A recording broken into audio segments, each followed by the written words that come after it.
Lucky episode number 13. And we are in the building, Glorious Sunday, at the usual time. We have the usual suspects at the round table. Let's start off with the non-aggro gamer, my brother from another mother, the co-host with the co-most, Lord Addict's in the building. What's going on, Addict? What's up, man? He's chilling. Well, no. What happened is what happened was when I loaded up the YouTube one on the actual browser to see the chat, I started hearing you talk again from the replay, and I thought you were still introducing me. But yeah, nothing much, man. So good. Just chilling. Just kind of tired from work last night. I hear you, man. A little tired. I hear you. And then of course we got Illuminati confirmed. Oh man. Lord Sovereign in the building. What is going on, Lord Sovereign? How you been? What's good, man? Doing good. Doing very good. Got something to pull me away from Zelda for a little while. No doubt we're going to get into that. And of course, one of our most requested lords, Excess Gamer, the premium experience himself, Lord King's in the building. What's going on, Lord King? What's going on, man? I'm off this 7-day fast, so I'm really clear in the head. I do want to bring something up Clear in the bowels. Lord King. Should we already debunk, your list being real because it wasn't called Chemical Warfare and it was called World War II?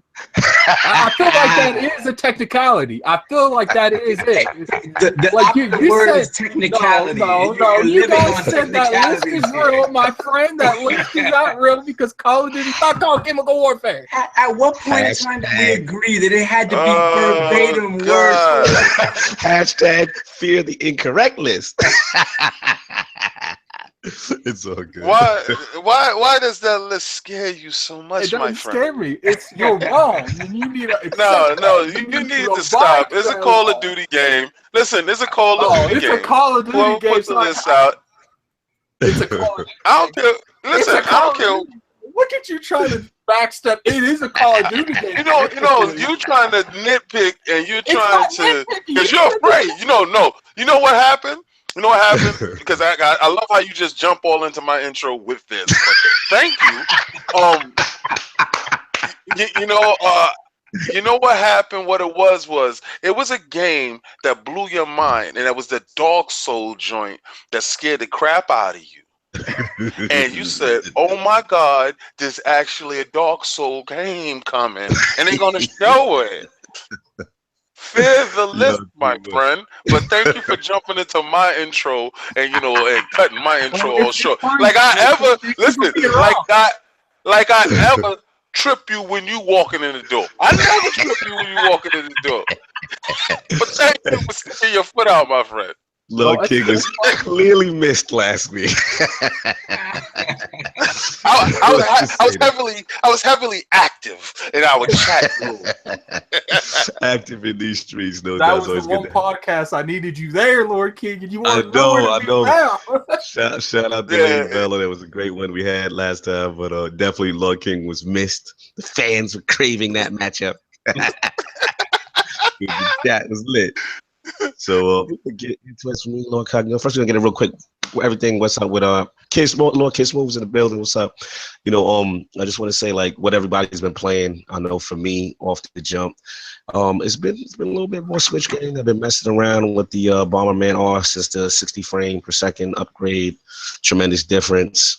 Playing around with that. I've actually been touching a little fast RMX, and I wanted to get some. I actually want to get some Marvel Ultimate Alliance on because the Marvel Heroes drop and the beta is in, at least for Ps4 first.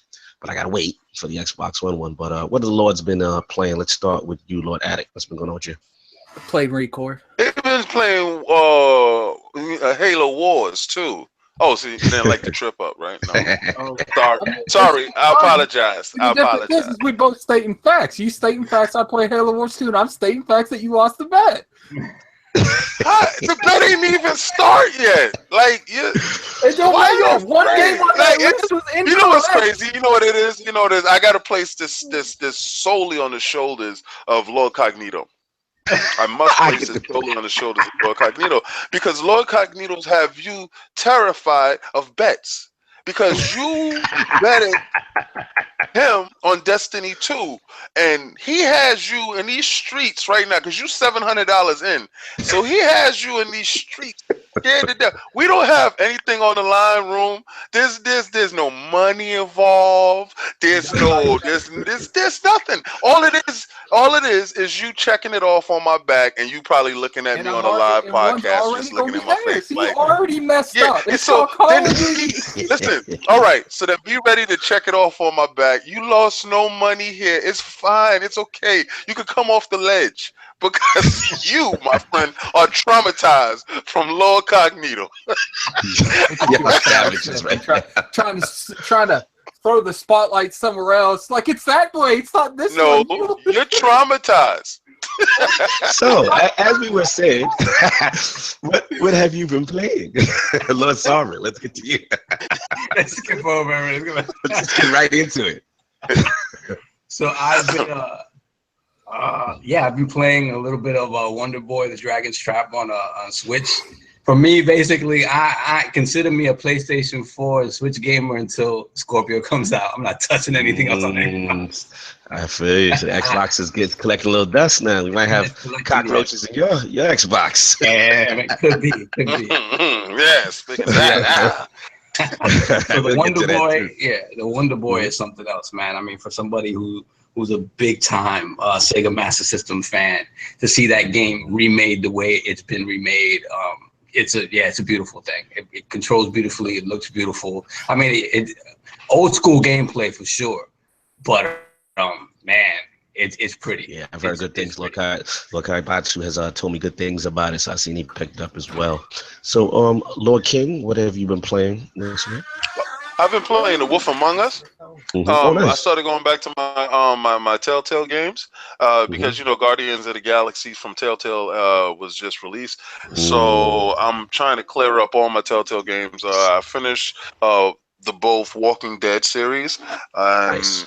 I'm doing The Wolf Among Us, and then right after I finish that, I'm going into Batman. Then I'm going to go to the Guardians. Batman's real good. I recommend that one. I had a good time with Batman. Definitely gonna like that one. That's cool. Yeah, you actually, me and you are on the same track with that because I wanted to pick up Guardians this week, but I said, you know what? I got so much on my Telltale backlog that I need to finish. And I need to do Wolf Among Us. That was one that I still have. I missed, and I gotta do. Fantastic. I heard it's amazing. I gotta do it. Yeah. I heard good things about it. So yeah, I haven't touched any of that stuff. Wolf Among Us. I haven't touched Borderlands. Like none of that stuff. So yeah. Nice. All right, cool. So we're going to jump right into it. A lot of stuff going on this week in the gaming industry. So we're going to jump things off immediately. So first up the bat is what's been going on with the ESA. And for those who don't know, it's the Entertainment Software Association. They have generally responsible for holding down E3 and those great events that we like, and they own and operate it. So they just came out with a whole bunch of statistics that I thought were pretty interesting. I wanted to bring to the round table. So the first off the bat with this, the ESA's annual report was about saying that 74% of gamers and game content purchases are digital. 74%, which I thought was a pretty large number, as well as some other key facts that they actually talked about. They said the average gamer is 35 years old. That was another one that kind of surprised me. They talked about 67% of U.S. households own a device that is used to play video games. They mentioned that women aged 18 and older represent a significant greater portion of game playing population than boys that same age. And they talked about how just basically like 1 of 3 people, I think Lord King would like this one, 1 of 3 people who are frequent gamers said they would like to buy virtual reality within the next year. And that then they also other little subtext, like 50% of gamers play multiplayer games at least once a week. So I don't know if all the Lords got a chance to check out any of these statistics, but those are the key ones that I know that stood out to me. So I wanted to bring it to the table. Anybody can jump in. What do the Lords think about the ESA and digital sales and all these statistics that we've been getting? I wanted to jump in on the VR, and you know I was going there. The Rick and Morty just dropped. For anybody that was very interested into, the Rick and Morty world, there's a lot of Easter eggs inside of that VR. If you get a chance to check it out, I went to my boy's house and checked out his Vive, and it is amazing. Like I've been saying, I can't wait till my media room is set up so I can properly pick up my Vive and play that. But the VR space is definitely expanding, and once they started picking up IPs with that much cachet, because Rick and Morty is very huge. So once they started picking up those type of licensees and slapping it on games, that shows very good promise when it comes to the future of VR to me. Absolutely. I was definitely 1 out of 3. I thought that was definitely a big deal. Now, what did you feel about Lord King, about just the average gamer being 35 years old and digital games, particularly those two? I wanted to get your feedback on, especially.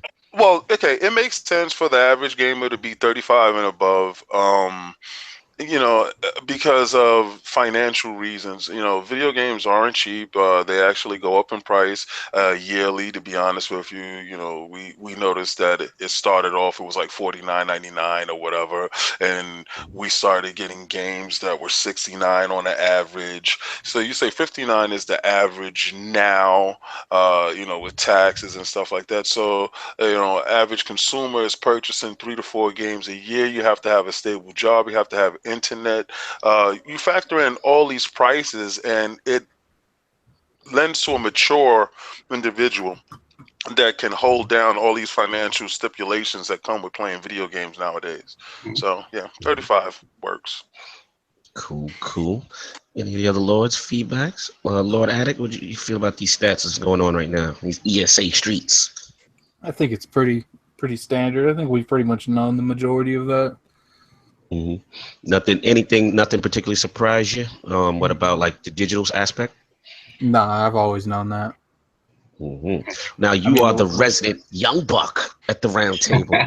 So what did you feel about being overshadowed by the 35-year-old, 35 plus OGs playing with you? How'd you feel about that? I mean, it's typical. I mean, it's not like they're saying every gamer is 30-something. What you trying to say, man? What you trying to say? I mean, maybe they're going if you look 30-something, because I look 30-something. So, I mean, they could be going that way. I don't know. I know it. I look like the young gamer. That's kind of funny. You know what it is, though? What they're saying is just, how do you feel being a minority? That's what the question really should be. That how do you feel every time you walk in a room that the guys are just so much older than you, more wiser than you, and you come in, a little bit more nimble and a little bit more fast and quick to the draw. How does it feel? I don't know where you're trying to take the conversation, but let's move on. Let's move along. Not my topic. I'm just chiming in.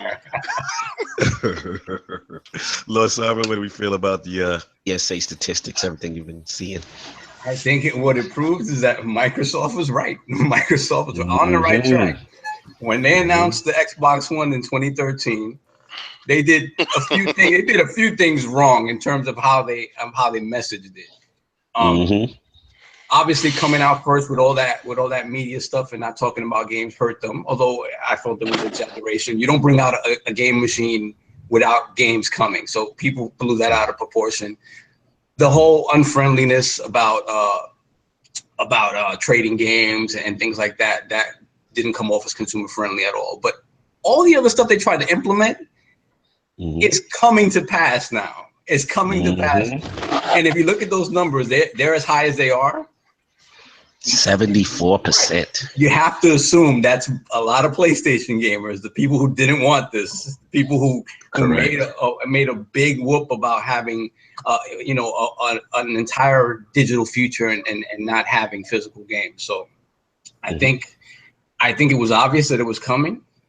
So I think it's a little surprising that it's happened this fast, that the adoption has happened this fast. I honestly thought it was going to be kind of a longer tail for this. But yeah, all in all, though, it doesn't really surprise me. And I just see that number growing and growing, more and more.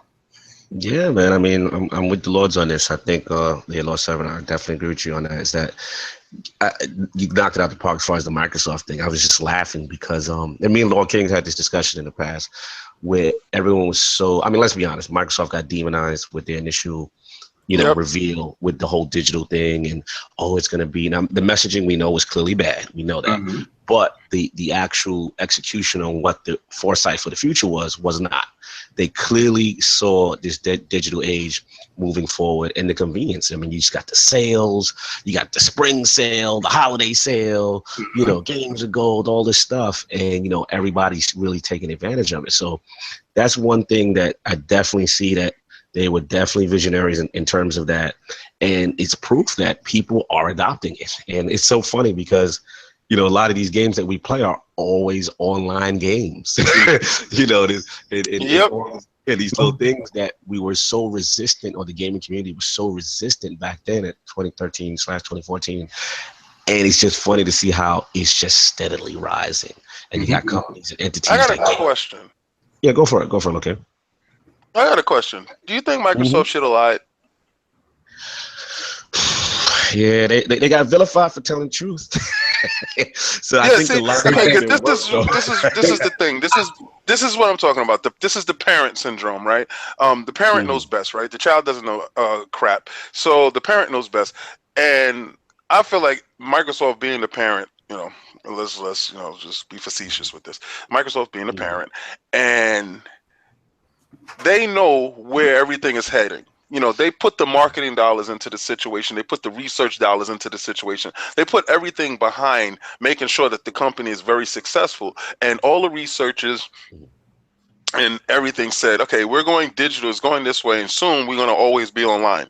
Do you think that in them imposing that, strict nature of it, the DRM, quote unquote, everybody was fearful of, which is always online now. Your Xbox is always, when you click it, it's always online. Your PlayStation is always online. Your Switch is always online. Yeah, you could play them offline, but the availability of your friends list or somebody jumping in and saying, hey, let's join this party, and the accessibility that everyone has to you at any given time is more beneficial for you as a gamer.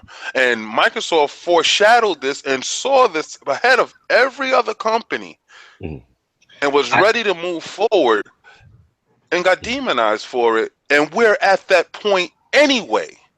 I think it's the way it was messaged. It was just the way it was messaged. Like everything when it came, the difference in price, the difference in power, the way, when Don Matrix says, yeah, I got a system for you, it's called the Xbox 360. That's a big that did have been right there, the Don. It's just how they messaged it. I guarantee you, if Phil had been in front of this messaging, it would have been the same thing, just a lot prettier and with a bigger smile on his face. And he would have, again, and in all likelihood, the stringent nature of the trading and stuff like that, that probably would not have been in place. They would. Phil always sees things. He tries to make things as forward-facing and as consumer friendly as possible, and that's not Don Matrix. That's just not how he handles things. So the messaging would have come off differently. Again, I don't know if the conversation about the difference in power and the fact that it was $100 more because of Connect, that still would have caused a lot of issues in the gaming community. I think that apart from eliminating the Connect before they released it, that's the only way they could have alleviated that. They were still. I thought it was the money. I thought it was the money. I thought it was the cheap nation sticking their arm in the air. Well, I mean, listen, 500 versus 400. I mean, it holds weight. It holds weight. It holds weight, and then you couple that with bad messaging, people with this misconception. I mean, I remember people saying things to the nature like, it's Spygate. They had a camera. They always want you online. Like, it was so much fear mongering in conjunction with the bad message. And of course, the Don telling us, oh, we have a 360 if you don't like it. Yes. It was a perfect storm of bad things. But to your point, Lord King, I do agree with you. It's just like, Microsoft's had the foresight to see the vision. They did tell the truth on where they wanted to go. And let's call a spade a spade. Sony's vision was the same. Yep. Don't let them feel, Exactly. you know. And I remember that day. Hour late. Yeah, I remember that day like it was yesterday. That E3, and their press conference was delayed an hour. And as the reports came out, Yoshida and these guys, and I believe Trenton at the time, and those guys that were in charge, the main thing is when they saw the negative backlash that Microsoft got, they said, "Hey, what can we do? Can we get rid of this DRM? Can we get rid of this camera?" And it was just a perfect storm to scramble in the last minute to change their messaging, because as everyone knows who's picked up And the pricing. And the pricing, exactly. So anyone knows that's picked up a PS4, when you picked up your PS4 day one, guess what? You had a day one patch. Guess what? To remove DRM.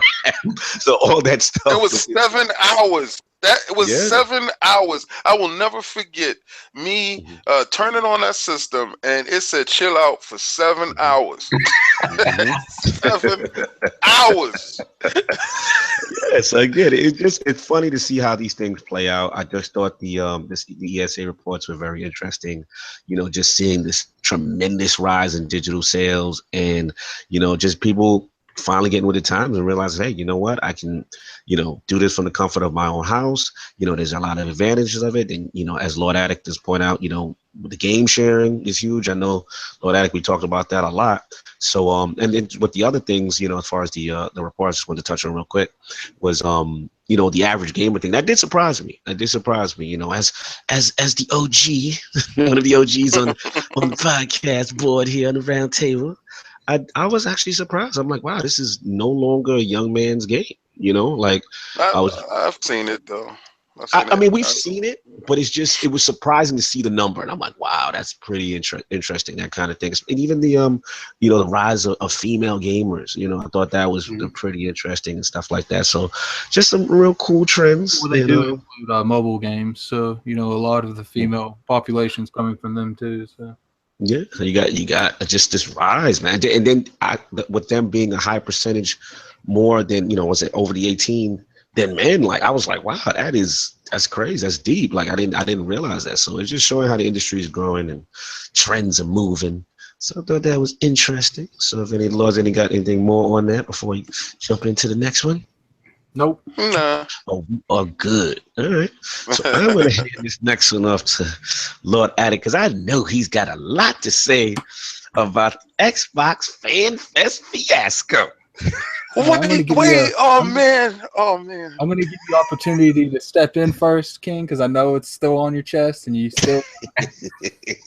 Say it with your chest, Lord King. Say it with your chest. Chris, Money Rumbo. My man, Money Rumbo. You talk to Major Nelson. How can I say this without coming off like a condescending ass? I love the disclaimer, by the way. That's awesome.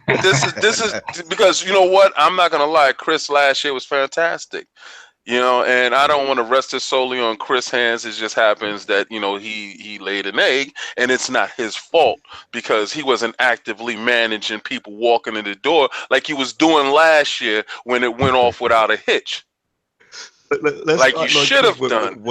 What's going on with FanFest? What actually happened? Well, let me tell you what went down. What went down was, the fact that they switched it up this year from standing outside in the mall and earning your stripes to sitting on your couch on your butt and clicking on Twitter to get your tickets. The fact that people was willing and ready and able to camp out and brought their tickets on flights and book hotel rooms and ready to do this, ready to put their bars up for Microsoft and wave their flag and to get out in these streets and represent like you're supposed to. If you can't wait 24 hours in a line and hold your urine and hold your defecation and sit down on your butt and chill and earn your way to a fan fest, then you don't need to be there. But they decided that this year, No, I did not go too far because this year they decided. I didn't. I should have went really harder because this year they decided to cater to the soft individual, the individual that I can't be there for 12 hours, and my bladder is small, and I get nervous in large crowds. Guy, that's the guy that you started catering to. The softest among us, the weakest among us. Xbox fans are strong. We're able to stand up and take care of this. We're able to represent our flag. You had the true Xbox fans last year, and this year I guarantee you they won't be loud, they won't be strong, and they won't be enforced because they'll be soft because they clicked on Twitter and got their tickets. Now, how many people? Tell us how you really feel, Lord King. Tell us how you feel. Yeah, let's get to the part. How many do you think out of these people that get these tickets online are actually going to show up? Like they're gonna do impulse? No. Charge them $150. I don't care. Break their wallet. Break them in. Because this is Microsoft soft cash grab. Why don't you put down there at the bottom? If you don't show up, we charging you $500. Let's see how many people really click and really is ready to go. That little $150 crap. There's some chirps now. I just want to jump in on what you said just for a second. There's been chirps as far as I've been hearing this in these gaming streets, for people like us who are Fanfest regulars, and they're saying, you guys have a sense of entitlement. Microsoft doesn't owe you anything. And, they don't. Exactly. And they was like, it's really no big deal what happened. What do you say to people who would have that sentiment to say this is not a big deal that everyone's FanFest website thing got voided? So basically, for the most part, so what's your response to that? Let's give it to those people that say that I feel entitled because I'm ranting right now. Let me explain one thing to you. Let's say I took my day off and I said I'm going to sit here and I'm going to do the Twitter way, how they want to do it, and it's fine. Okay, all right. Now, when I got through, when I put all my information in, and when I made it and they got my confirmation and they said that you got your ticket, then I felt safe and I was secure, right? Then let's say I booked my flight and I did everything that I had to do. I did my part. What's up with your end? Now, you will penalize me $150 on my end if I didn't show up, if I used this ticket and did whatever, fugazi with it. But you going to tell me that it's your site, this is your event, this is your party, this is your planning. You messed up. Because you didn't stress test this beforehand. You didn't do a soft tryout beforehand. Again, you're underestimating your celebrity. You keep underestimating your celebrity at my expense. And why? If you look at Twitter, why do I have to every time feel like I'm repping the retarded kid in the party? Why everybody else, why everybody else has their stuff go off without a hitch? Why everybody else, every other company goes off? And I know you're ambitious and I know you try your best and you want to do the best for your fans, but brother, check it out first before you have everybody feeling all great about themselves, that they got their ticket, that they got in, and that they're happy about it. And then you come and you yank the rug from under us because you messed up. Fair enough. What do you say? What say you, Lord Sovereign? You've been a little quiet. I'm curious about your. This is kind of a new experience for you, right? Because you've never done the FanFest thing.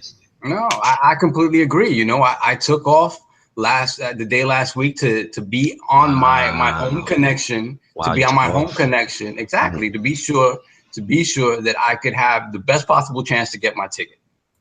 I got through. My Lord Marlonius also got through. Marlonius in the building.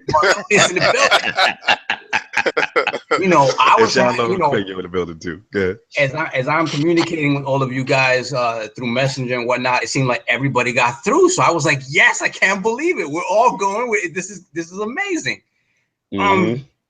And then as the story progressed throughout the day, it was just more and more negativity and more rumors about what was going to happen.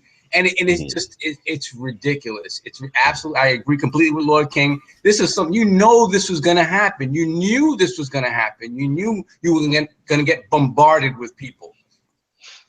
How are you not prepared for that? And then how is your answer then? Oh, well, you know what?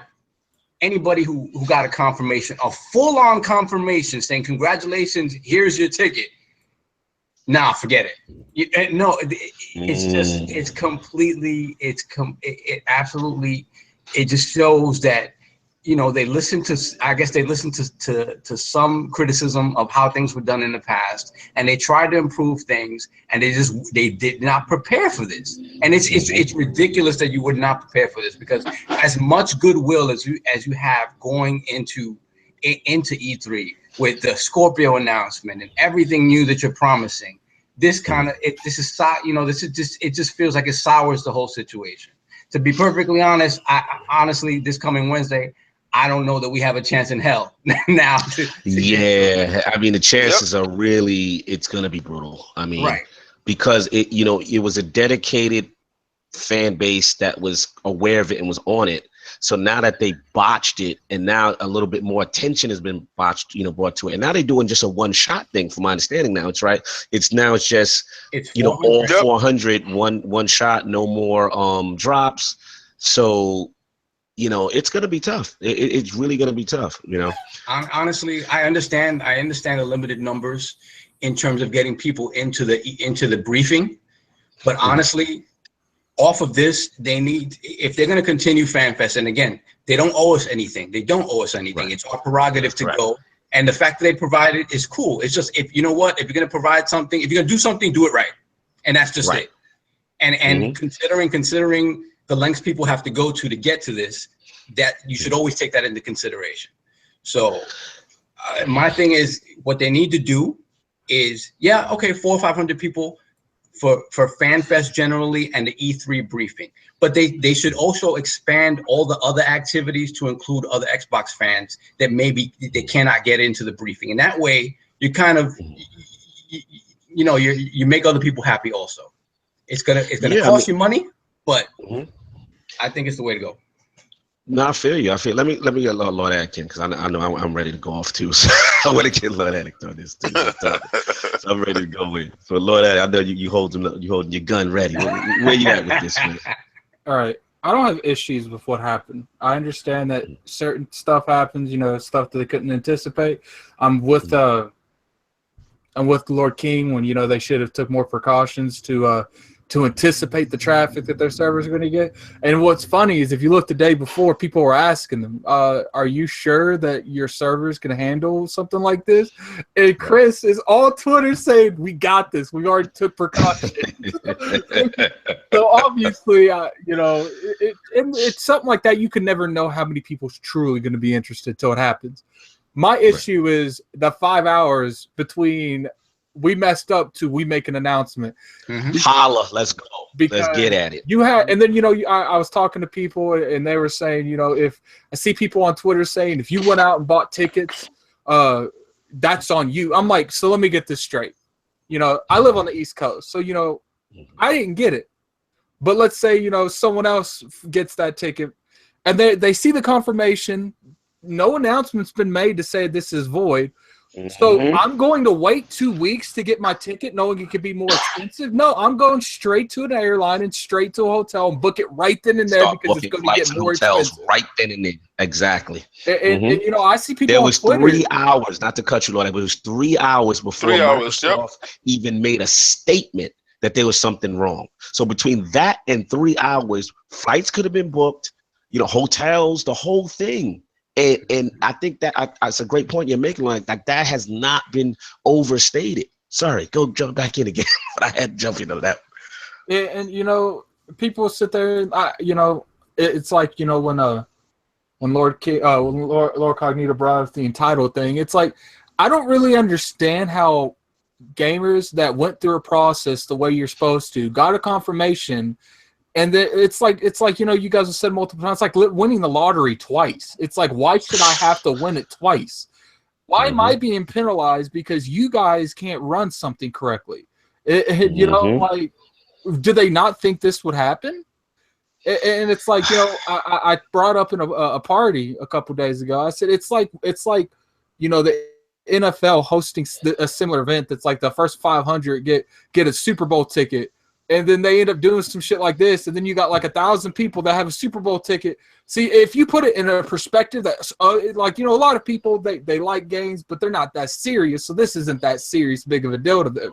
And then you got the people that's in media that don't really want FanFest there anyway because it's taking media seats. So obviously they're not going to want them there.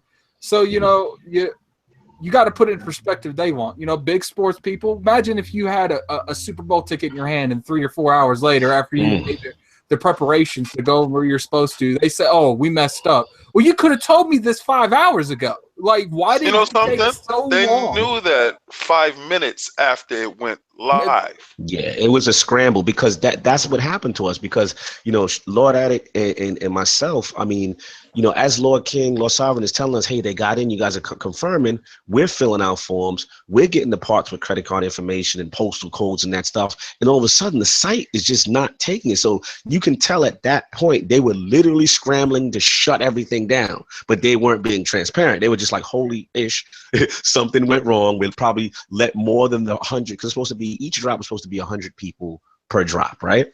So probably at that point it went way past the 100. They're now scrambling to try to shut the dam. Okay, I get it. But at the point now that the dam is shut, you have to be transparent. You have to be very clear on what's going on. It's now 3 hours have gone past. The only statement you made is there won't be another drop. And that was the only statement they said. I want to come out and say that they even try to delete tweets to hide it. Deleted, and I'm just like, look. Good point. Yeah. Me and Lord Cognito, let me repeat. Me and Lord Cognito did not get a ticket. We were not part of the people that got a ticket. So literally, like, you know, when me and him didn't get a ticket, you know, we were kind of like, well, at least we get another chance. But, you know, people are acting like I can't sympathize with the people that did. If you got a first, but here's the thing. Like, not to cut you. Technically, we did get a ticket on our screen. It said, "Congratulations, you are in at that point, it should hold your place in the queue. At that point, right, and that's it. Like, you know, you can't lose your place after it tells you congratulations. That's and you know what they blamed it on, right? What's up? It was like login information. Right. It wasn't, you know, in the beginning, it had that little circle that said loading. That was doing the queue, but they didn't intend that login thing to be there because that bypassed it and gave everyone that clicked that a congratulations. Right. But it was that advertisement that they used on the site, that is what facilitated all the people able to rush in at one time because they said being that the fact that it was actively loading, it fooled the site into believing that the page wasn't fully up yet. And for those intuitive people that said, "Oh, I see, that's an ad loading. I don't care about that. Let me click over to this thing in the corner." They bypassed that, and went straight in. Whereas that's what the problem was. Mine loaded up. Yeah, his loaded up. When I got to the page, that pop-up came up on its own, and then other people, like, it had that loading thing, and I just said, you know, click on that thing in the corner, and then it popped up. So I'm like, wait a minute, what's that? Yeah, like it was completely unclear because when you click the initial supply link, all you got was a please loading, loading, please wait. So any person with common sense is like, hey, I don't want to touch anything. Let me just wait. Let me let it do its thing. I'm in, but it's processing. So there were a lot of people that sat there like my foolishness. and like I just sat there for like at least 5-10 minutes. I didn't have the balls to touch anything else. Like, I was touching. The thing is like, yo, hit to the right. I'm telling you, sign in. And I'm like, okay. What's funny is the thing that got us to sign in is Kid Smooth called me. He's like, I got it. And I was like, well, what did you do? He was like, I clicked that green box on the right. And I was like, don't be messing with me, kid. Yeah. Like, no, if it wasn't Lord King and Lord Smooth saying that they touched that box on the right to sign in, I was not touching it. Mine would have been sitting there I'd have been still there to this day. Please load it. I don't want to mess it up. Nah, when I got in there, I loaded it twice. I said, nah, something's up. Click. Oh, okay. Yeah, and it was like, congratulations. And I swear, at that moment, my hands were super sweaty. I never sweat from my hands. My hands were super sweaty, and I was putting the information in. And once I got that email, I felt like a weight was lifted off of me, because I paid for my hotel room, I paid for the flights, and I said, okay, I already put the money away for the time that I'm gonna be there, and everything else was now worrying about my comrades. Are they in? And who isn't in yet, and how can I help them? That's what it was, because we had more drops throughout the day. Absolutely. And Lord Addict, I really feel for this Wednesday. Yeah. Like you were saying? It's like I said, me, Lord Cognito, everyone in this podcast, a few of our friends, we already had pre-purchases. We were going regardless. We were relying on the Fanfest to get to the Microsoft event. But, none of us are really blaming Microsoft for what happened. But it's just like, it could have been done better. I'm blaming them. They entrusted this to a third-party website that handles stuff like this, and it seemed like they weren't paying attention to it moment to moment. And and again, it doesn't seem like they stress tested this at all. They could have done this internally on Microsoft to get an indication of what might happen. I mean, come on, as many people as they've turned away from FanFest, you guys have been there in the past couple of years. People who lined up, as many people as they have to turn away, they knew that there was going to be interest in this, especially with the launch of a new console and the announcement of a new console. People are going to want to be there. It's short-sighted. Lord Sovereign, to be honest with you, Lord Cognito has seen this firsthand, and he's seen the progression of the Führer. He's seen the progression of the what? This is really happening? Because he explained the first year, they barely scaved like 200 people to get there. Yeah. So the next year, he noticed that it was like 300 and some change. 1,000. It's crazy. Last year, it was 900 and some odd people at 11 o'clock at night. And they only had 300 tickets. I get it. They had five. And you got to keep in mind that when we was at this, man, it was crazy seeing the amount of people that came here for this. When we were there awesome. It was awesome. But on Lord Ag, if you feel like, because I want to jump in, unless you got something else. It's like I said, I do feel like, no one. Well, I'm going to speak for myself. I don't blame Microsoft for the whole, FanFest thing. I do feel like, it's like you can ask Lord Cognito. We were talking, and I was considering just, refunding my flight and taking the L on the hotel. And was like, it's me to blame for being too rash to get to buy everything before they announce anything on FanFest. They could have literally not had a FanFest this year. Absolutely. I would have been. So, that's on me.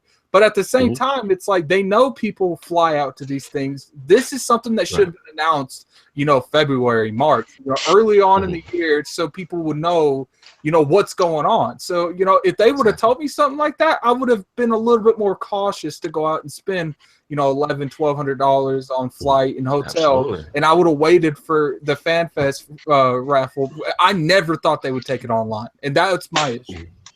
Yeah, I mean, look. All the Lords, I'm with y'all. 1,000. It's just like, let's again. I'm gonna reiterate what Lord Addict said. Like, Microsoft is doing something obviously that they don't have to do. This is something for the fans. This is a really great experience. We love the press conference. Anybody that knows and has gone to E3, look, E3 itself is great. Make no mistake. But the press conference, it's what it's all about. There is something to be said when you're on that stage next to Phil.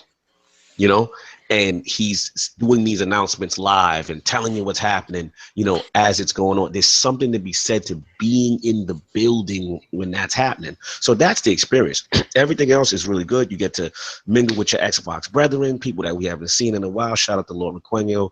Shout out to Lord Ruler. You know what I'm saying? That's my Cali Connect out there. And it's good. It's like a reunion of brethren, So that aspect, excuse me, from a camaraderie standpoint, is missed. So I'm like, okay, they're doing it online this year.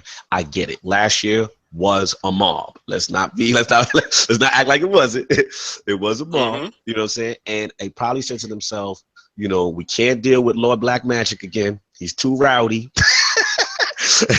And we can't deal with all these belligerent Xbox fans, you know, wanting to get a ticket. And to their credit, Microsoft did let a lot of these guys still into E3. Now, they do it online, fine. I don't have a problem with that. We all get up, we set up in front of our computers, we go through the whole rigmarole. Clearly, something's going wrong. A lot of people are saying they're winning. A lot of people saying they're having errors. Then, like Lord Attic said, there's that 3-hour window. No response from Microsoft. You know, if I would have went to bed, I could have said, okay, look, my screen said congratulations. I got a screenshot. You know, like Lord Attic, they took his credit card information. That's another thing. A lot of people's credit card information was taken. Now, Microsoft by a third-party website. Yeah, you know what I'm saying about that. Now, Microsoft is claiming, you know, we don't retain that information. There's no way for us to check that. I'm not saying they're lying. I'm just saying there's no way for us to check it. But anyone at that point will say, okay, look, maybe they just had an error. And at that point, we're still good, right? But what ends up happening is now all of a sudden we have that 3-hour window. Now all of a sudden it's like, okay, everything's voided. Everyone starts from ground zero. You know, between that 3 hours, like Lord King said, flights getting booked, hotels getting booked, you know. And here's my thing. What the hell is the reward going to be for the people who you've put in this position? You can't just say, okay, let's go back on Wednesday. What is it? Next Wednesday, 12 o'clock, one drop. And Voodoo Vents, digital code, baby. Voodoo like, bro, I don't want to. There better not be no Voodoo Vents, don't say Voodoo Vents, I'm telling you right now, like, for real. Like, you know what I think they're gonna do, and I think this is for the people that got the confirmation email. I think they're going to give them some type of pass to get into the event on Monday. Listen, I don't know. I mean, here's the thing, because I was thinking to myself, okay, if I'm putting myself in Microsoft shoes and you made this mistake and you've got these people who've got confirmation that are not going because of this mistake, this error on your part, how do you make it right? So listen, in a perfect scenario, yeah, like I would love all of us to be in the Galen Center. You know what I mean? As a mea culpa kind of thing. I don't think it's happening. I think they're still doing the 500. The only thing I was thinking, I mean, let's be honest, because they were asking for our credit card information only for the sole purposes. If you cancel, they would charge you $150, right? We got that as confirmation, right? So at this point, we should get something of like value for the people. $150, please. Oh, listen, and also here's the other thing. I don't know if they want a first party game, some kind of first party game, some type of first party. It's probably going to be State of Decay to promote State of Decay 2. Yeah, or Microsoft points or something that equal from a digital standpoint that thing. Because here's the thing. Let me for the people who listen to podcasts right now and say, yo, you're out of control. Microsoft doesn't owe you anything. Here's the thing. This is why I got you.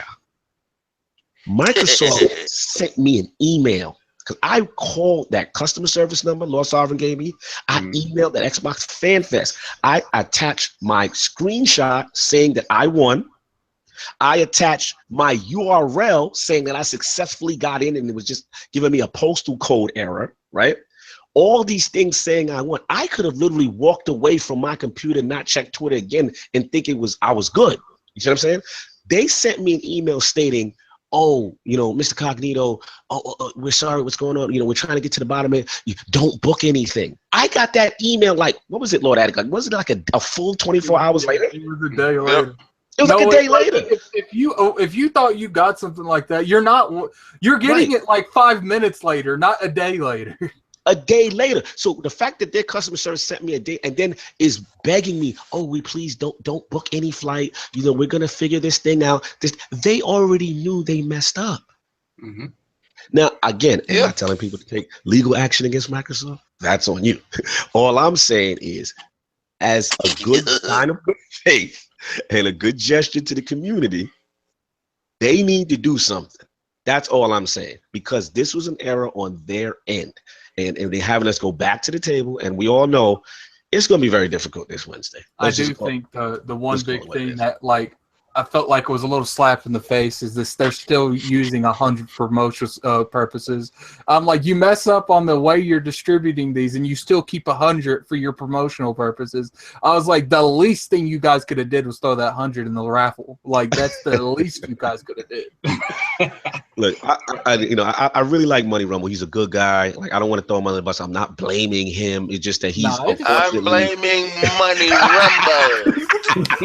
Unfortunately, he is the face that we associate Us with at Iron FanFest. Lords podcast do not completely agree with stuff. Shout out to Money Rumble. I Davis give him a says. pound every E3 when I see him. You know, I know Listen, he knows ain't responsible me. for the system.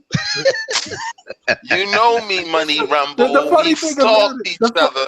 You see me eye to eye, Money Rumble. No, and not you eye see to eye, me more like tweets. eye down to eye. You're like Yeah, 5 you- inches you taller than seen- this dude. Exactly. You seen me tweets, Money Rumble. You seen me tweet. So all in all, let me bring this to the Lords. Let's start with Sovereign. What do you think they can do, provided we don't get in? Which Now, is a what strong do you think they're gonna do? Yeah, I think. What do you I think think what they're they going need to to do is for like what I people said us in before. this situation? Like They what got I said confirmation before. games. Yeah, they need to obviously some sort of digital game or something like that. But beyond that, people who are still going, like I said before, they need to consider either you're going to go all the way to the left and eliminate it completely because there's too much of a hassle, or you're going to do what I think is the right thing is you expand the number of people that you allow into the other activities that you associate with FanFest. And you say, okay, well, 500, the first 500, first come, first serve, will be able to get into the briefing in addition to everything else that we give you in FanFest. And then another 500 or so can participate everything else in FanFest. And I think that's another fair. thing, what it is, someone in the chat said free vouchers for Yeah, Shout I'm out down- to I'm Lord down for that too. Cabrón. Free vouchers for Scorpio. I'll I'm with take you, that. baby. I'll take that. Man, don't be giving out some free Xbox Scorpio vouchers, man, because people are going to get robbed. Yo, don't tell that to Black. Don't tell that to kid. Let me say this, right? Let me say this. Let's play devil's advocate here. Let's say Microsoft. Yeah, you get in for those 500 people that get into FanFest. Yeah, right. Let's say all those people get in, and at the end, Microsoft pulls an Oprah, and everyone look under your chair. You get a Scorpio. You get a Scorpio. You get a Scorpio. Let's say those 500 people get a Scorpio. Let's say you, Mr. Salty, is sitting there, had your confirmation, booked your flight, lost your money, and you didn't get in. What happens then? What goes on Not then? So you're gonna be gonna safe. tell me, do I feel entitled then? They don't owe me nothing then? Nigga, that's how bombings and stuff happen. They messed up bad. They better not. And I'm Money Rumble. This goes out to you. Listen, I'm stopping your bleeding now. If your thoughts in y'all head was to put a Scorpio under the chair, scrap that thought now. Do not do this. Don't do it. Lord King, are you saying you might, already you messed might up. feel away if Don't, brother. I'm gonna tell. I defy anybody in this room to tell me if they don't get in and they find out the people that do get in next week get Scorpios under the chair, what it's gonna be like. Yo, Lord Rec is in the chat. Wow, he's like, bro, don't let it be no Scorpio. Not to mention they legitly tell you where these individuals are going to be. When we're standing outside the Galen Center with the hoodies up. Listen, they're going to use this podcast as evidence against me in the lawsuit that I will bring across to them. Oh, man. Disclaimer that Money Rumble, if you're listening, brother, do not do it. Don't do that. It'll be a Casanova situation. Don't try to book me for your stuff. Oh. Someone's gonna be like, I got a Scorpio. Someone's gonna be like, I got a Scorpio. Everybody getting shot. Nobody got a Scorpio. We here at I Know Podcast do not condone any violence towards Scorpio winners. Nope, we don't. But we cannot confirm and not confirm things may happen. What goes on in LA stays in LA. Oh my God. He's gonna sit there. What's gonna happen is, this is this complete scenario, obviously. But someone comes out there and they're like, "I got a Scorpio, King Day, and Lord King Day." Go watch it and you're like, "I got a Scorpio." Quick 2-piece and it's a wrap. Oh man! Needless to say, this was definitely a fiasco, and hopefully, you know what I'm saying, Microsoft can really make this right. We understand that this is a privilege that everybody likes to take advantage of, and they tried to change the format, but they got to make it right. They got to make it right. The way it was handled, the delay, and lack of communication afterwards was a little less to be desired. But we'll see what happens. We got our fingers crossed. Everybody got their lucky rabbit's foot and all this stuff for Wednesday. All right, let me say something before we move to the next one, though. Talk to me. I do want to say right now that if some people really do get jacked for their Scorpios, it wasn't us. Okay, this is complete. All I can say is follow the flight cancellation and bookings.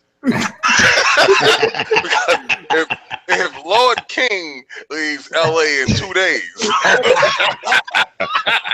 oh well, brother. Okay, let me rephrase that. If someone Scorpio gets jacked, it was not all the lords that start with a D. They just happened to be there and saw what happened. Allegedly, fellas. Hashtag I do want to say that regardless what happens this Wednesday, any gamer will, gamers all around the world, they E3 is like a dream. Like, it's something that for the longest time isn't even obtainable. Like, you never think you'll ever go to it. But, I have to give Microsoft thing. Last year, they made that dream come true to me. So, regardless what happens, like, I can't take from the fact that last year I got to go to one of the things I've wanted to go my entire life because of these people. Mm-hmm. Will I love to go to FanFest this year? Hell yeah. But, if I don't get to go, it's not the end of the world. It sucks. Right. But, there's still Bethesda. There's a couple other things that, you could go to. But I really want to go to this. No doubt. This is, like I said, for those who haven't gone, and Lord King, I really feel bad for right now for Lord Sovereign, because if he doesn't get a chance to go, he won't get a chance to experience what we experienced.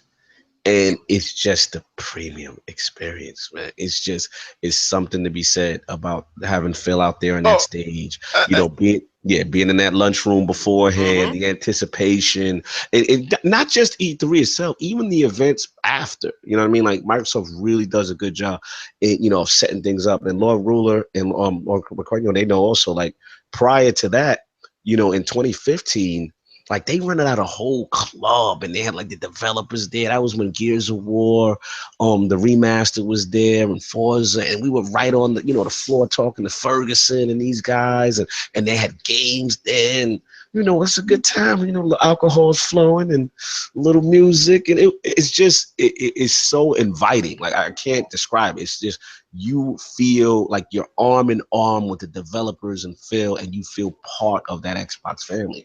And it's really unlike any experience I have. So it's like, to not have that, to not have experience, at least I've experienced it, to not experience it sucks. You know what I'm saying? And then to think that you want it and still not experience it. You know what I mean? Like, that's what people got to understand, and like I said, I need to give a shout out.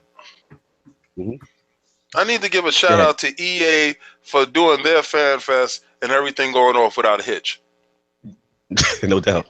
Shout out to EA with that confirmation that came through from my email right on site with no problems. Shout out to EA. Void later. You are the real MVP, EA.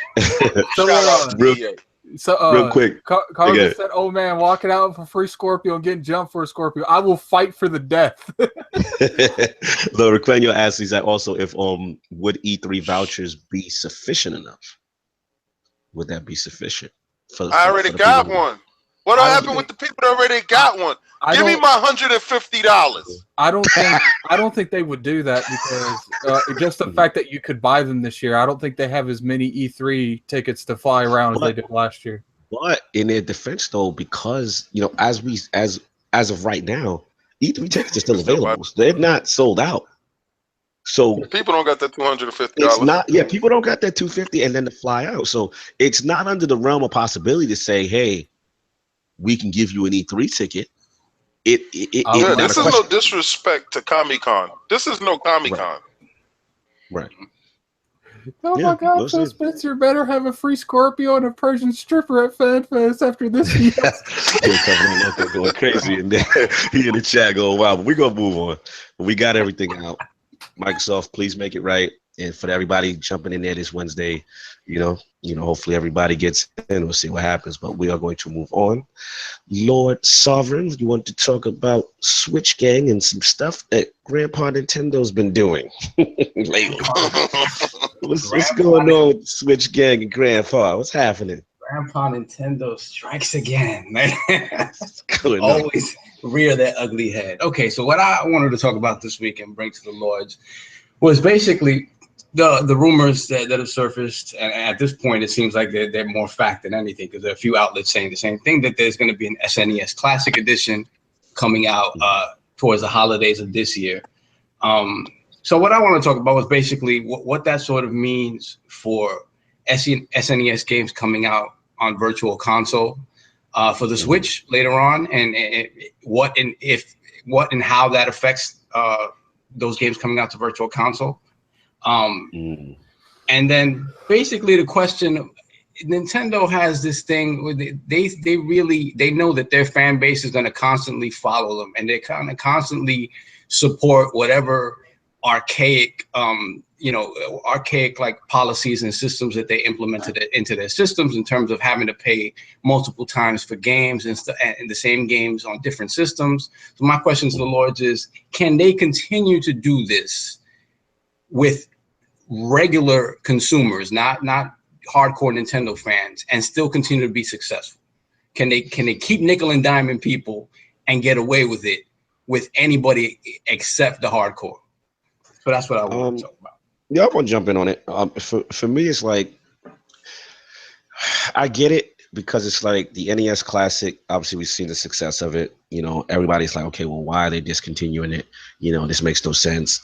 And I agree. I mean, it's definitely, something it's churning out a lot of money. I was surprised them to walk away from it. Now, when I found out why, because they're going to do a Super NES Classic. My only concerns now is that, because of this, and this is where I think I know where you may be going, Lord Sovereign, is that I'm concerned that now all this does is just delay Virtual Console more. Because I'm like, does this not mean I'm gonna get Virtual Console soon because you want to make a profit off of a miniaturized emulator? Like that's how I'm looking at it right now. So it's just like, look, I get it. Okay, Lord Sovereign. No, I see it being delayed, absolutely. But I think it won't be as long as you might assume to sort of let an SNES Classic shine, because I've come to believe after all of this, the cancellation of the NES Classic and sort of the rumors of this, they don't care. They don't care, because what they're going to do is they're going to give you the SNES Classic, right? Those games are going to be isolated to that system. There's going to be no sort of online functionality. They're going to be like, okay, and you can get these games piecemeal on Switch Virtual Console with online play, all that stuff they were promising before, right? And they're not gonna care. Yeah, I mean, I can see an individual like me. You put some old Legend of Zeldas on there, like I've bought that shit like 6 times. I'm willing to buy the 7th. We're going to buy it. They know we're going to buy it. My whole thing is just that having these systems as a separate entity, I'm just concerned that it just delays us getting it on the Switch fast. Not saying that it's not going to come to the Switch. You know what I'm saying? Like, I want Virtual Console now. Like, to me, let's be honest. Yes, Zelda is great. They've got a lot of things announced each month. We got Mario Kart coming, this week. I get it. So it looks like, there's a major release every other month sprinkled with indies, right? Excuse me. Sorry, I had to blow my nose there. But between indies and all these other stuff, so it's just like, all I want is virtual console between these releases. Like that would be perfect, to have like, a couple of old games to just throw back on and do all that stuff, So that's just my concern. I think that virtual console would have been great between now or like an E3 announcement. And I'm just concerned that come E3, we're not gonna get it. But that's my hope. I think they're gonna release the virtual console. I think they're going to release the Super NES Mini all at the same time. Pokemon Mother 3. I don't think they care. I think how they feel is you're gonna and this is what they would do, right? Let's say you can pick up the little Super NES Mini for $60 with the 30 games built in. Yay! I don't think it'll be $60. It's not $60. I doubt it. What is Mother 3? Whatever the price is. That's Earthbound. Okay. Oh, Earthbound 3. Okay. Okay. All right. So let's say it's. I'd ask. Let's say it's $100. Okay. Whatever. Yay. Okay. They're gonna put all those games on for $16 on virtual console. All 30 of those games. If you want them, get them. Yep. They don't care. If you're gonna buy it, you're gonna buy it. I don't think it's gonna delay it. At the same time as if an SNES Mini drops, you think they're gonna do that? Because I mean, when did the NES Classics out? We still haven't got no virtual console or anything yet from NES. Well, you got to think about it also. The Switch wasn't really ready for with the user interface. It wasn't ready. It doesn't have Netflix. It doesn't have a lot of stuff into it. So they're gonna start implementing those things right now. Remember, this is Grandpa Nintendo's. This is Benjamin Buttons. And he's learning on the go. I'm impressed with how fast he's learning. I agree. With the download, the patches, the with stuff patches. like that. I'm like, Nintendo's doing patches now. Like, whoa, I was excited. I got a Bomberman patch that jumped my game to 60 frames per second. I was like, who are you, Grandpa Nintendo? What's going on in these streets? Like, the times now. Yeah, I'm impressed with the willingness to learn. Definitely, they're definitely there. Yeah, they're showing that. They're showing that they have to be different. They can't be the same, but they're gonna stay grounded in their roots. Their roots are to rip your wallet out of your pockets and don't have regard for you. Like games that you say, okay, that should be $6 is $9.95 to $14. Like, what are you doing? Like, where are you at with yourself? Like, I see a lot of these games. Yep. Yeah, go ahead. Bomberman is like, what, $50? Yeah. Bomberman is $50? Nope. Bomberman R, I sir. believe, is like $49 or something ridiculous. It's not the $20 title that you. Oh yeah, I'm a Bomberman. Yes, sir. Yeah, I paid for that. I have that day one. I used to play that game on TurboGrafx 16 with the multi-tap. You don't understand. OG, tell him. OG with the multi-tap with 5 players getting it in. Yo, Sovereign, jump in. Bomberman Saturn. Bomberman Saturn. Like Bomberman is a thing, Lord. I know you're a young G, but that is a classic. Like you don't have no. And then like I brought the TurboGrafx over.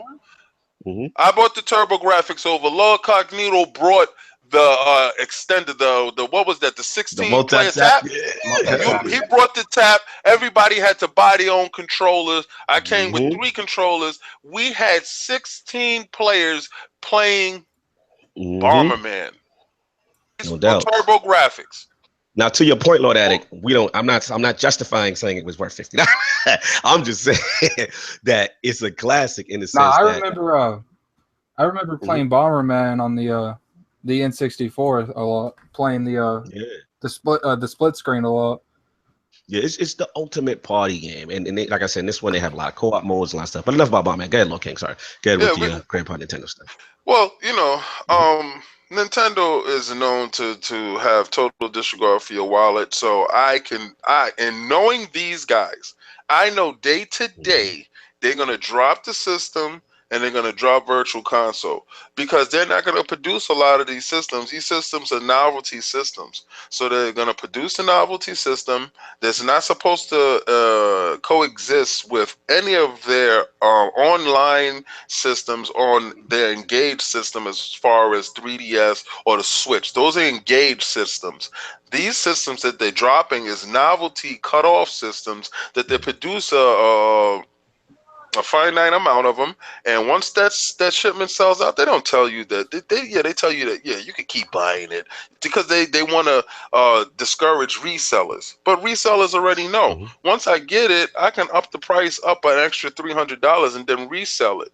So that's what happened with the with the NES Mini. It's gonna happen with the Super NES Mini. It's gonna happen with the GameCube Mini. It's gonna happen with all the little minis that they're coming out with, and they're gonna do it. Yeah, Because that's Nintendo. Listen, they know one thing about Nintendo, they know that we're gonna buy it, and they know that these things are successful. You know, it just like I said, my only concern was I just didn't want it to stumble any development with the Switch because I really like what's going on in the Switch. But I hear what you're saying. I mean, they're gonna do it. It is what it is. Well, but yeah, good, Lord Addict. I don't know if you guys jumped in and also.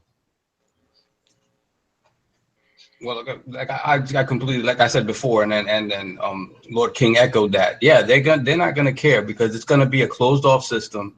And again, like they promise all this different functionality with all these games coming to Virtual Console with online play and stuff like that.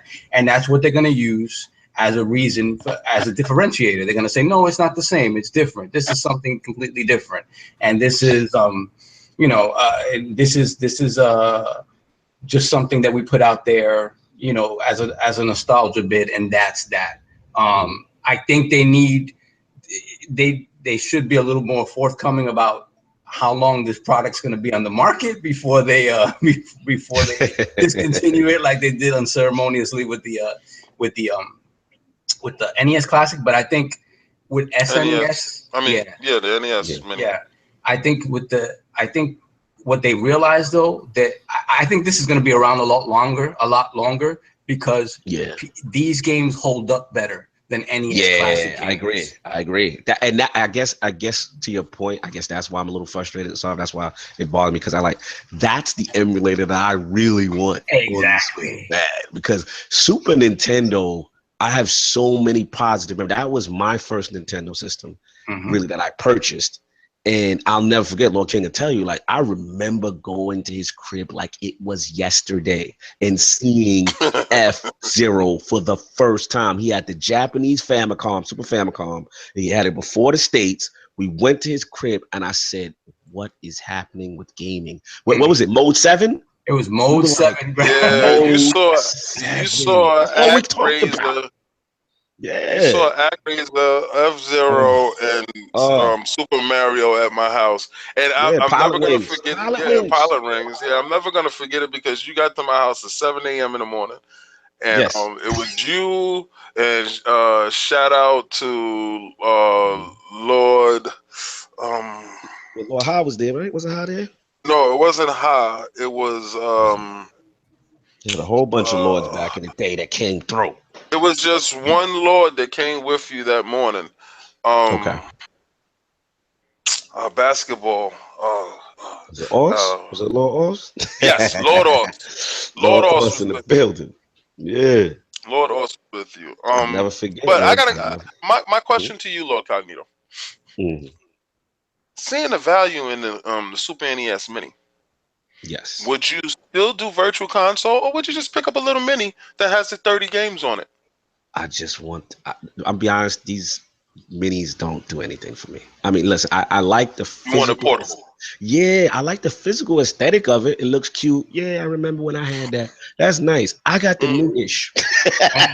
The new-ish can do this. So I want it on my Switch. I want to be F-Zeroing on the Switch, on the go. I want to just be able to take those old games with me. And remember, again, this is my first Nintendo system in a while. You guys have had the luxury of having Wii's, or you guys know what Virtual Console is about. I don't.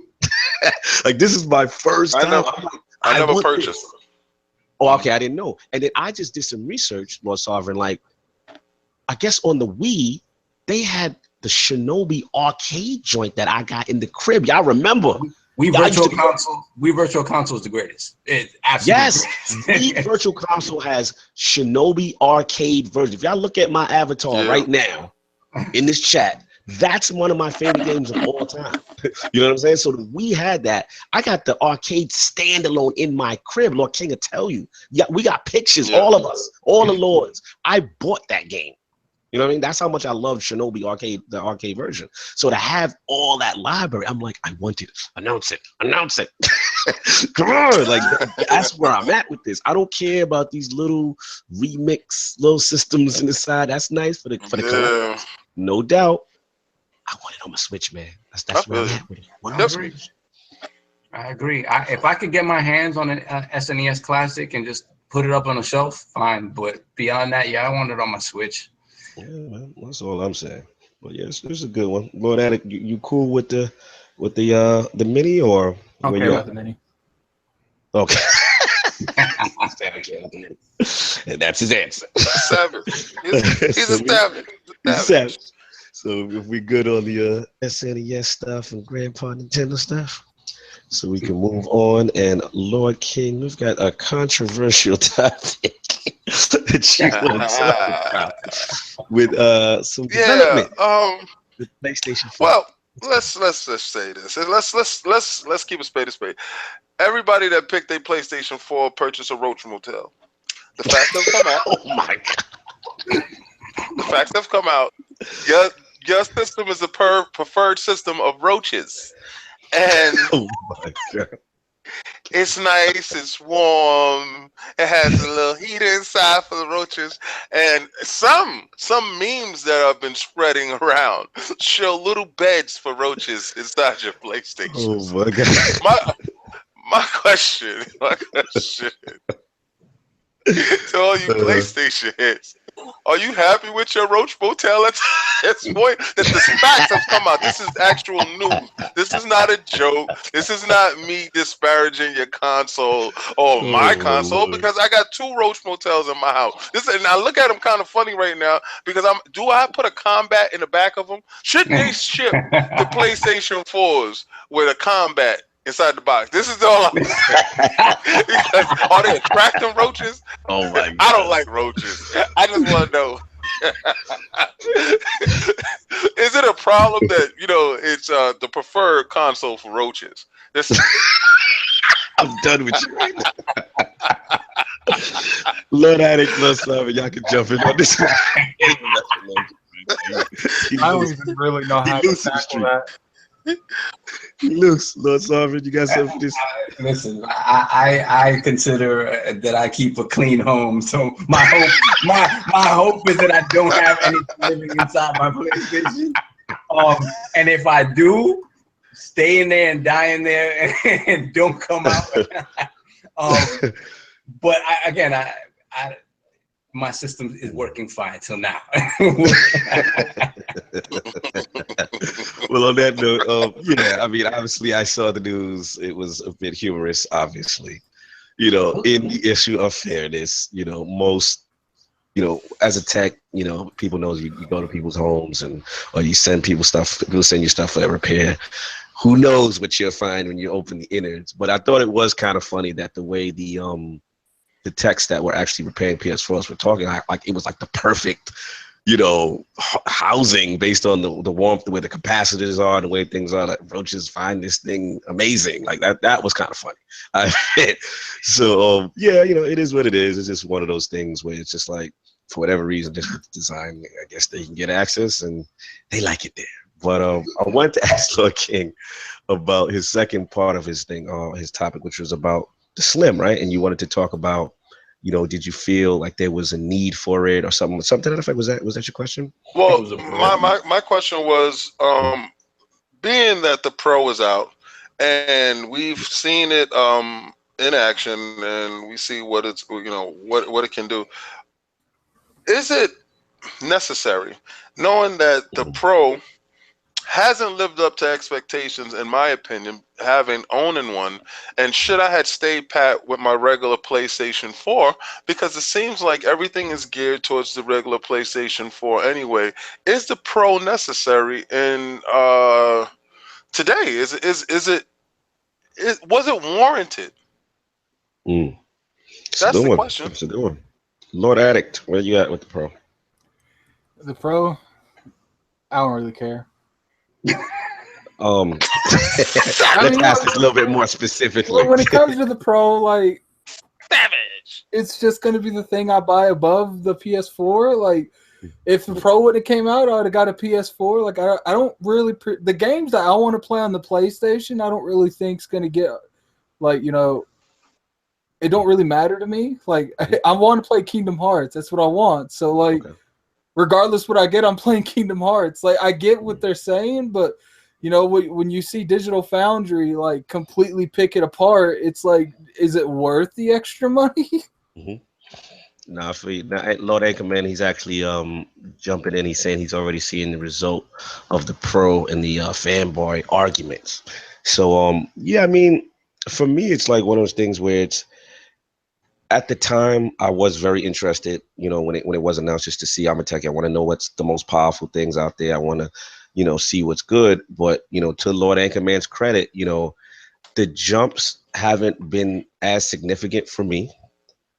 The other thing is, let's be honest, with the announcement, the problem with the Pro for me was always this.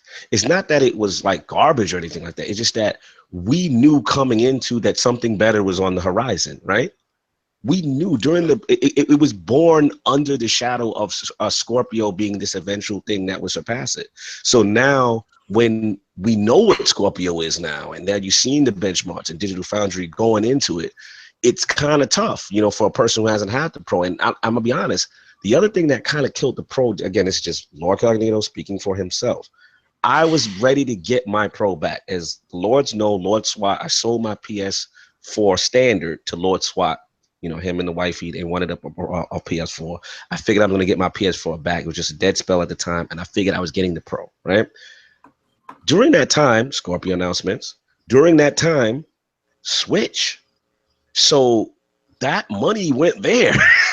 So now that I've got my Switch and I'm enjoying it, I'm saving my money, obviously, clearly for the Scorpio. I'm trying to justify for myself, okay, to get the Pro now, I can't really justify it. And the last point I want to make with the Pro is just that, you know, Lord Sovereign, I was had this conversation with you before, is that, you know, we're 4K or HDR gang, right? For the most part, most of the Lords in here.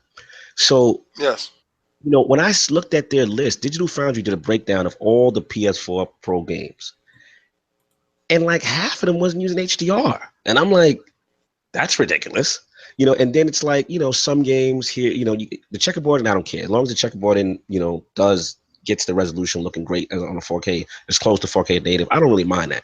But what I do mind is you're not getting that 4K 60 stuff. It's like UK, like Final Fantasy, they did a breakdown like 30 frames per second here, or you might get juddering here. Like, so you got to tinker with settings. So I still don't feel that, you know, big jump. It kind of does feel like a half measure. And the last point I'll make is what Phil said was that they were going to come out with a Scorpio during that year, but they felt that, you know, what was in place wouldn't be enough to do their initial goal, which is, you know, 4K across the board, all day, everything.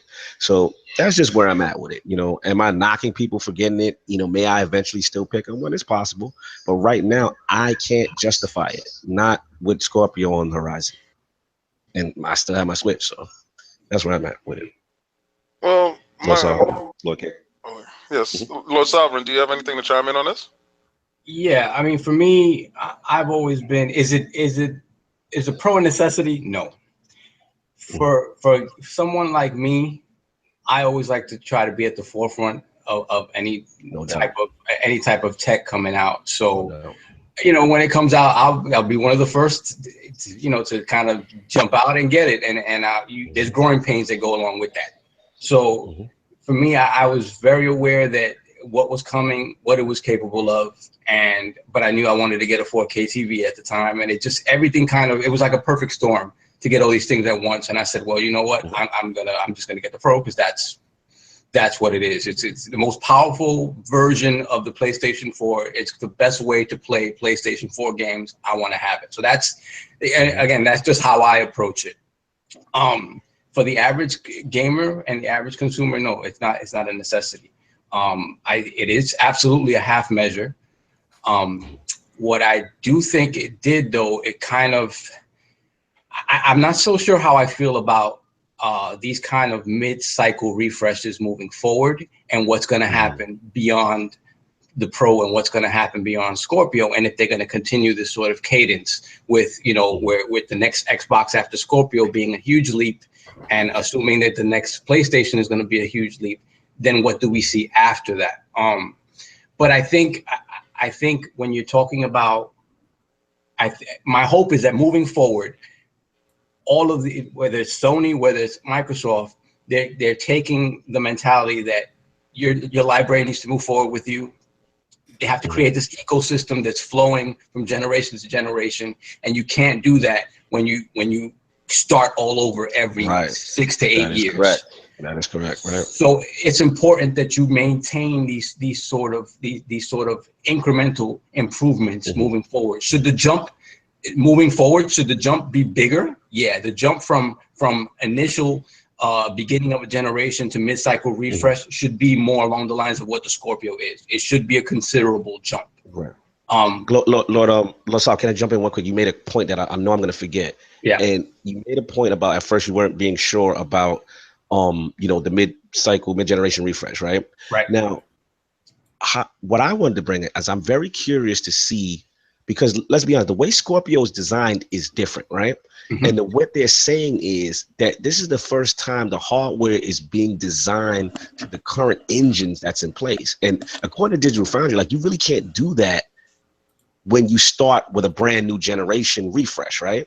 So I'm curious to see when Scorpio does come out, how these benefits really affect, because this will be the first time that a system is being tuned to current existing engines and getting the best and optimizing the best out of it. Now, obviously, more power is always better, and we know that. Right. But I'm just saying, like, I'm just curious to see how that all plays out, and I want to get your feedback on that, because you mentioned that in reference to the. I think what it's going to do is going to take a lot of the pressure off the developers to making those improvements themselves. It was stated that by doing that and eliminating those bottlenecks and those limitations in hardware on the silicone, what it does is that it allows Microsoft to handle that. And a lot of that stress and pressure is taken off of the developer to make those improvements and changes. It's already built in, it's already ingrained. So a lot of these, as we said before, all of these developers have been developing scalable games forever. The games have been coming out on multiple platforms, including PC. So there's a high-end spec already in place. So what Microsoft is saying, look, the base spec that you give us for Xbox, at a hardware level, we can improve that for Scorpio without asking too much of you. We'll handle it on our end. We'll take care of it. And that's really important. When you talk about support moving forward, when you talk about you know, how developers perceive the system and the ecosystem moving forward, it's really important that they take a lot of that pressure off of them to do that. And when you're saying we could do it in hardware and we'll take care of it ourselves, that's a big deal. That's a big deal. So, and I think that's something that Sony has to consider it moving forward. Moving forward, that's something they absolutely have to consider. And again, to be fair, like when you talk about the Pro, like they've already implemented stuff like the SoC and stuff in the Pro. So it's moving along those lines. It's just Microsoft took it a few steps further. Now it's going to be interesting to see what PS5 or whatever comes after the Pro does to try to improve upon that, because they have to. They absolutely have to. So gotcha. That's where I stand. Well, King, you want to jump? I know we cut you for a bit. Yeah, no. I was just I was giving my wrap up of the summation of it. Shout out to Mark Cerny for robbing Sony for what he's doing. I like to give a shout out to you and getting. Yeah, he gets all his ideas out on these fools. He have y'all all fooled and bamboozled. Oh my god. Because listen, and let's not get it twisted. Microsoft fumbled the football and you guys came up behind and picked it up and scored a touchdown. You ran the other way off of our mistake. That's all that was, bro. If we came out and we didn't if Microsoft would have lied to you instead of being an upfront company, we wouldn't be where we are. You wouldn't be where you are. You'd be finished. You'd be swimming with the fishes. And Mark Cerny will go down as another flop. All right, and he's been a flop. He's the knack at this. Don't ever forget. He brings to the table knack. All right, that's the guy that you're backing. I got to defend. The knack guy. 1 second. Mark Cerny's got some deep Sega ties, so I got to shout out. I don't put that on Sega. I don't put that on Sega. They booted that guy perfectly. Shout out for Mark Cerny. Shout out Mark Cerny for sinking Sega. Like he gonna do Sony. All right. He had to bring the pro out. He brought the pro out. Mark Cerny, that's on your head. Instead of actually pushing a real system, this is what happened when there's a boss in charge. A boss put 2 projects in. He looked at one project and said, "That's a half measure. Let's not go there. Let's go to full Monty on them." Shout out to Phil. Shout out to Mark Cerny for saying, "Let's do a half measure and let's sink this ship," because nobody's buying a pro. Why? Why should you buy a pro when you got the cheaper system there that does the same exact thing with less problems? Lord Anchorman says so. Lord King, he said, "Are you basically saying Sony's the Atlanta Falcons in the Super Bowl this year?" No, actually, no. They're not the Atlanta Falcons of the situation. Actually, they are the beneficiaries. They are the Patriots. Microsoft is the Atlanta Falcons of the situation. And they blew it at the Atlanta. We choked it away. So Sony, yes, Mark Cerny right now, he's fooling you. He's Tom Brady. He's got it. He's fooled you. You're fooled. And Sony is looking at these numbers like, "Oh my God, Mark Cerny, whatever you say, go ahead. Yeah, we're gonna do a pro." Watch next year when the Scorpio comes out this year. Next year, Sony's gonna put out a Pro Plus. That would be funny.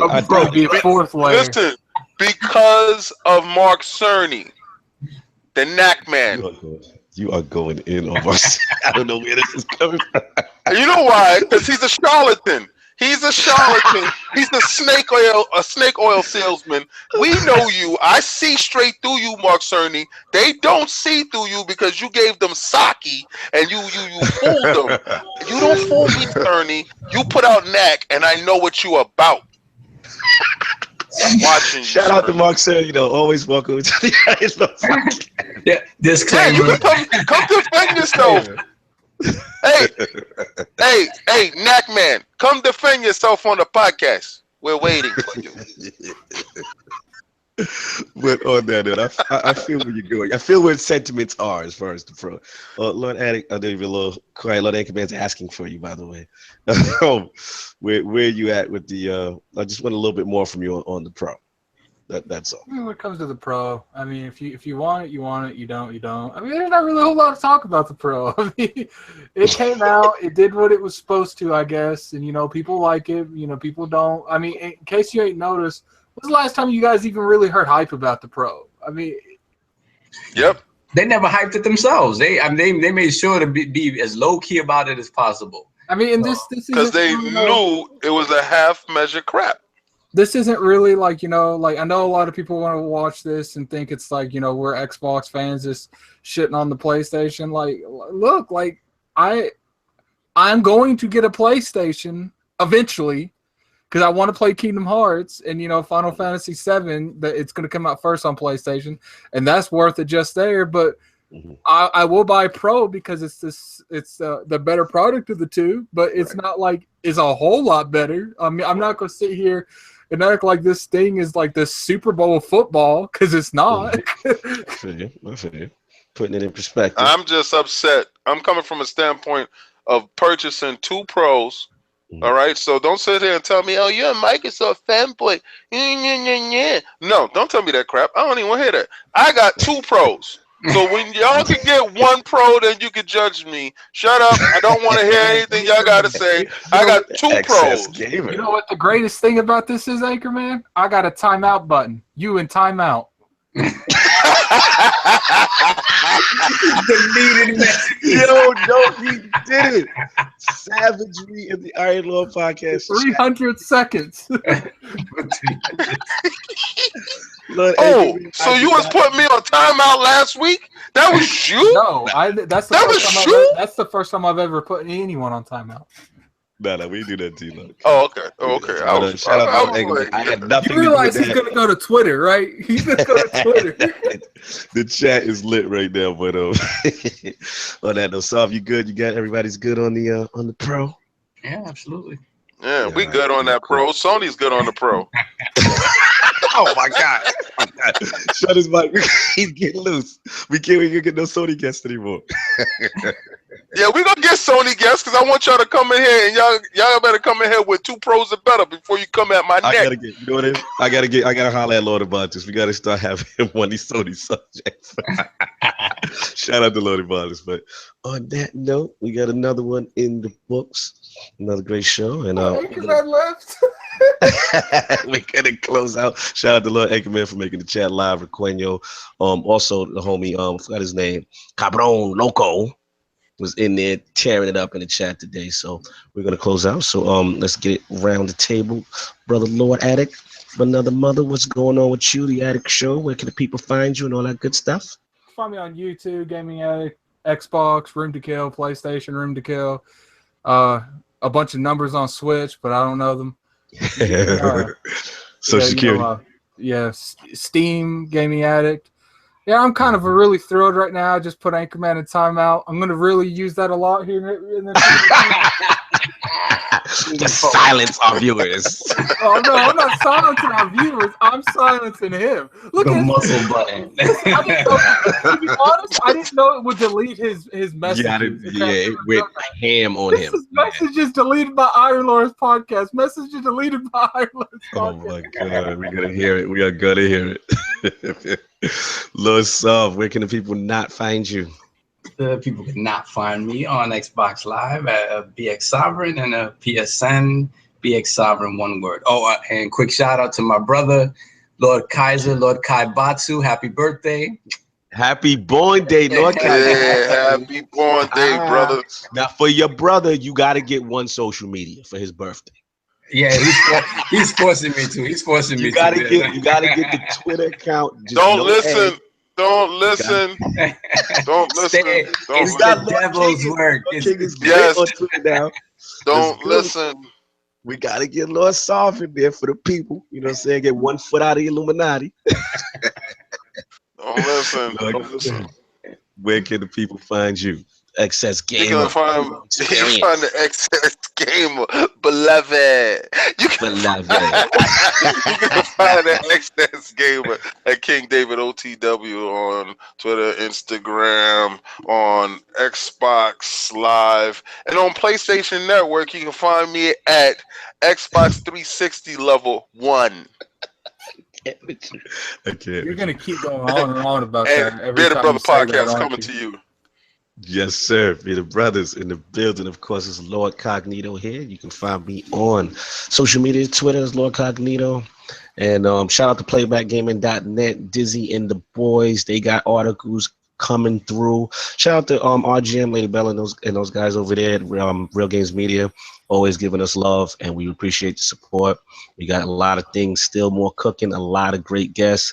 We got the E3 thing coming down up on the horizon, so we got that going.